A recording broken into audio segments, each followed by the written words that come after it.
Here's everything you need to know about the Akashic Records, the Halls of Amenti, the Cosmic Library, in under 3 minutes. Something interesting I've noticed over the years as I've received tens of thousands of questions on these spiritual ideas is the people that are just beginning their spiritual journey.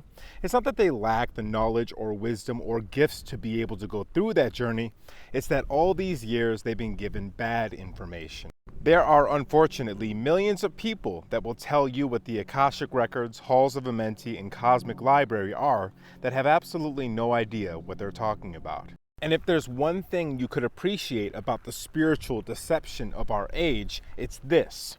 People tend to make things way bigger than they actually are. They make it more enigmatic, obscure, and add fanciful mythology on top of it. You may have noticed this with all the channeled beings and all this nonsense. The universal wisdom of all things is in all things, including you. You don't need to channel a spirit.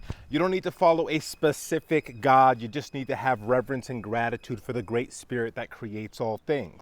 If it has a name, if it comes from a specific planet, if it tells you to read a specific book, it's a lie. The same can be said about the Akashic Records, the Halls of Amenti, the Cosmic Library, whatever you want to call it. All these different names are not the real name of the place. They're just a placeholder in our language so human beings can communicate about it. Again, this is true for all spiritual concepts. These things transcend human language and ideas. So how could our language and ideas actually accurately describe the thing? With that being said, here is what the Halls of Amenti actually is. We're not going to talk so much about the name or where it is and who made it. I'm going to tell you what the actual function of it is connected to the human being.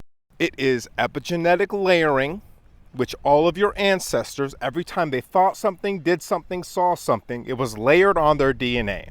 All that junk DNA you have is the book of life, is the book of history of all of your ancestors. So when you tap into the Akashic Records to look back at what your ancestors did, you're actually just telling your mind to read the epigenetic layering of your DNA and translate that into a memory. The second aspect of the Halls of Amenti or Akashic Records is the Wi-Fi connection that you have to every other human being and every other conscious thing in the universe. When you think, it literally emits frequency, and there is a universal language of that frequency, of those neuron firings that mean the same thing to everyone. So you can meditate and imagine that you're seeing somewhere half across the world, and you can tap into all the consciousness there to actually see what's happening. Now, literally, the only thing you have to do to access this library is sit down with intention and say what you want, meditate, and wait for the answers to appear.